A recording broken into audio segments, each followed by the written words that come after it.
This is a comprehensive breakdown of the low bridge rotation. The low bridge rotation is generally much more accessible for people that aren't so bendy and can't do a high bridge. It relies more on strength and less on mobility, although you still need a bit of both. I've broken this skill down into 3 distinct elements. Firstly, the legs. Secondly, the spine. And thirdly, the arms. Let's take a look at each of those elements and some drills to help you to build your very own low bridge rotation. The legs. We all know the legs comprise of 3 major joints: the ankles, the knees, and the hips. For the low bridge rotation, the 2 key areas we really want to focus on and develop strength and mobility in are the knees and the hips. The knees. The best exercise for developing the knee strength and mobility you need for the low bridge rotation is the sissy squat. Using a stick for support, feet shoulder width apart, up on our toes to start, and then activate our glutes, push our hips forward, lower down, knees over toes, being as light on the stick to a depth that you feel comfortable. If you can get all the way to the bottom, great. Use the stick to come on back up and return to the starting position. Over time, you can get lighter and lighter on the stick or deeper and deeper with your sissy squat. 4 reps. You want to do 10 of these, 3 sets. Next up, we have the hips. To open the hips, this is a great drill I like. I'm using a couple of yoga blocks just to elevate my knees slightly. A wall is ideal. Here I've just got a post and I've got a couple of weights. I'm particularly stiff through the hips. So what I try to do is jam my knee against the wall, really push my shin into the wall, take a nice long lunge, and then I'm going to sink into this stretch and really open up through the hips, pushing my shin into the wall, letting the weights pull me down, trying to posture up with my chest. And I can really feel this through the top of my quad and hip. And sinking lower and lower and lower. 60 seconds here each side, 2 to 3 rounds. Now that we've strengthened our knees with the sissy squats and we've opened up our hips with that hip flexor stretch, let's take a look at it in practice with the actual low bridge. So what we can do, just to get into it to begin with, is we can tuck our feet in nice and tight somewhere here, elevate our hips, and just use our hands to push ourselves into this position here. And you can really start to see that I can be light on my hands and start to receive the weight through my knees and hips. A little bit of elevation. And you start to find this position here. That's why we need strong knees and hips. Now that we have strong knees and open hips, we need to move on to the spine. Here are my favorite 2 spinal mobility drills specifically for the low bridge rotation. These are called spinal extension rolls. So with our shins on the ground and our hands beneath our shoulders, what I want to do is start with my forehead on the ground and then extend my cervical spine and extend up. I'm very light on my hands here. Push up as I need, stretch into it, lock the hands out. Sink into that stretch as much as I possibly can, especially through the thoracic, mid-back, shoulder blade area. And then I'm going to release down very slowly. I'm light on my hands, really activating my back. And back down to finish. Ooh, yes.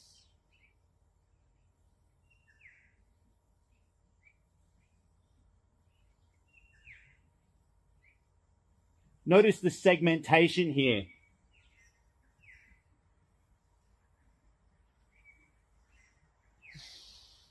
Really breathe into it.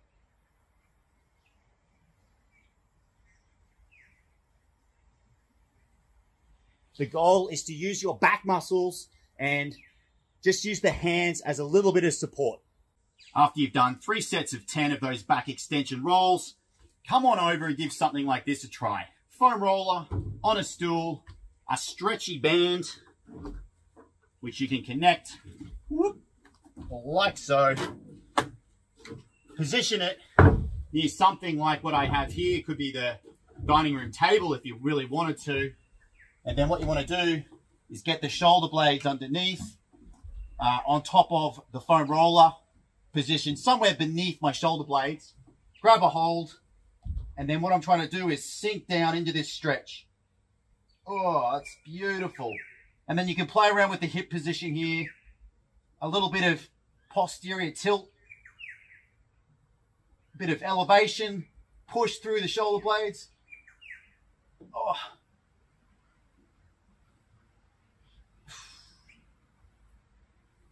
Hang out there for a minute, 60 seconds, really opens up that thoracic spine.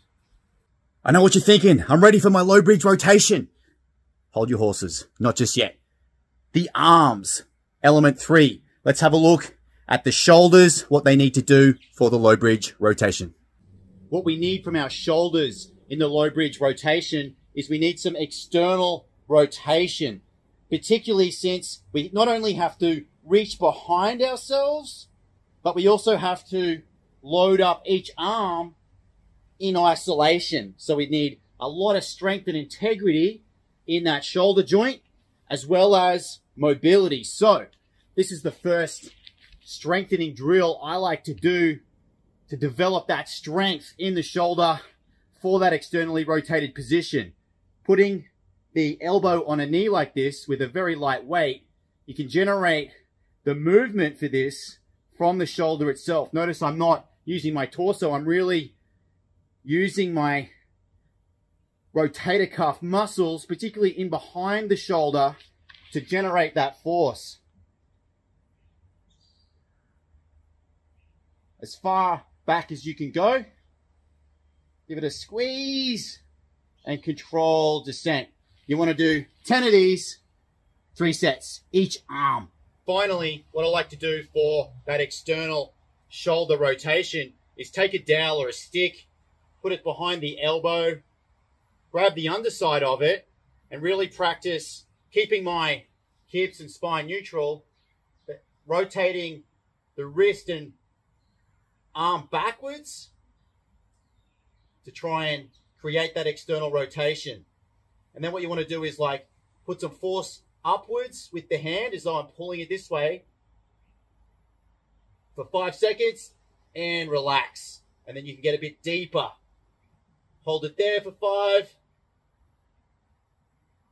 Now I'm going to try and pull it up again. Pull it up for 5, 4, 3, 2, 1. Relax and go a little bit deeper. And this will really start to open up that shoulder and create, I'll do like 3 cycles of that. 5 seconds on, 5 seconds off, go a little deeper, 5 on, 5 off.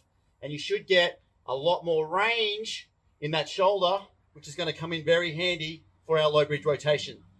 So putting it all together, we have our knees going forward into our sissy squat. We have our hips, which are extending, not folding, extending, squeezing these glutes. We have the thoracic spine, which is arching because we've opened that up. And then we have our externally rotated shoulders to receive the load. And you can start to see how all the pieces come together. Now let's take it over to the wall and do a few practice low bridge rotations. The best place to learn the low bridge rotation pattern is on the wall. Don't stand too close or you can't make it. Too far away, it's going to be too hard as well. You'll need to figure out the distance for yourself. It may be around 2 feet length, something like this. What I'm going to do is start with the hand behind me, fingers facing down. The hand placement is directly behind the shoulder. And what I want to practice here is screwing with the elbow on the blade of my hand.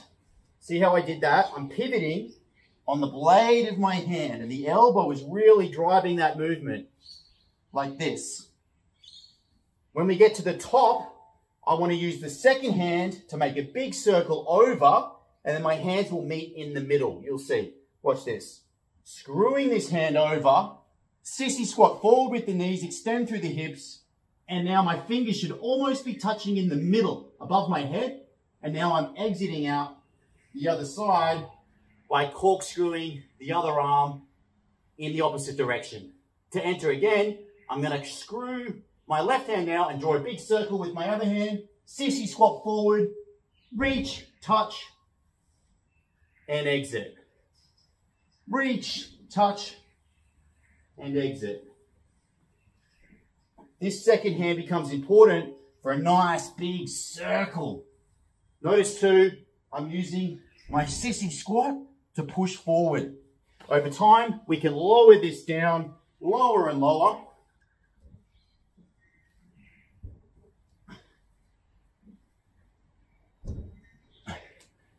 To replicate what's going to happen when we get to the ground.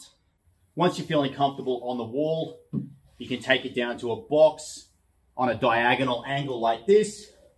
You can set up in your low squat, reach behind, make sure you get a nice firm placement with the hand, screw the hand, sissy squat forward, and finish back in low squat.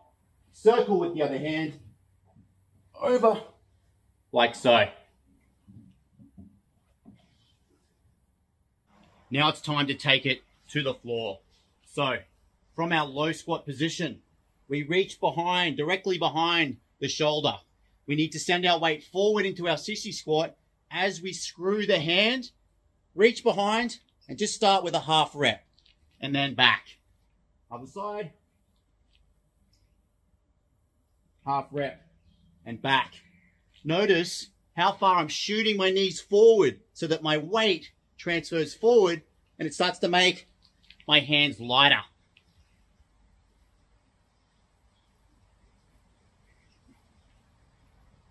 Before you go for the full thing, what I recommend you do is get down on your back, pull the knees in tight, load up your sissy squat, and just get a feel for this middle position. Just feel what that's like. If you can't access this like this, you're not going to make it with the rotation. So you just want to have a feel for this and make those hands light. Then we'll move on to a full attempt. Notice from the behind view that my hand is directly behind my foot. You don't want it too wide or you're going to have trouble. And you don't want it too far out or you're going to have trouble. So you want it at a distance that's behind your foot that will allow you to reach over and eventually touch down and come back up the other side. Here we go for the full low bridge rotation attempt. From our low squat, we reach behind, load up our sissy squat, like so. Notice all the elements are there. The hand placement, the screwing of the hand, the loading of the knees, the lifting of the bum, the extension through the back, the reach, and the exit. One from behind.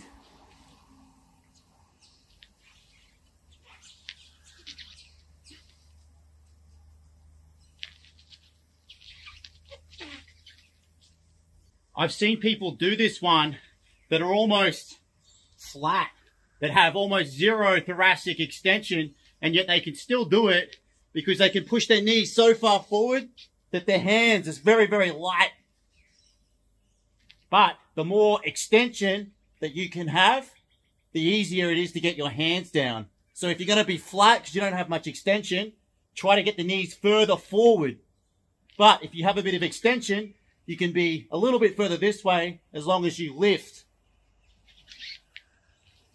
The reason I think the low bridge rotation is worth your while, it promotes healthy knees, that you can get your knees over your toes, open hips, active glutes, protects your lower back, a nice open thoracic spine, and strong shoulders that can externally rotate and receive load. These are all great components to have in any functional body anyway, leaving aside the fact that it looks pretty cool. If you gave the low bridge rotation a try and it just feels downright impossible, that is okay. It's perfectly normal. That's how I felt too when I first tried it just a few years ago. But over time, drilling those components, doing the half reps, doing the wall rotations will eventually get you there on the ground. You just have to stick with it until it happens. In the meantime, a regression to play with. If you want to put this stuff into a flow, could be the swipe, where we reach back, still loading up this sissy squat, using my glutes, arching to the spine. Drill this one, the swipe. My favorite part about learning these skills is putting them into locomotion flows, which is probably why I created a whole course on this stuff called Locomotion Flow 2.0. I'll put a link to that in the description below, but let's have a little flow, shall we?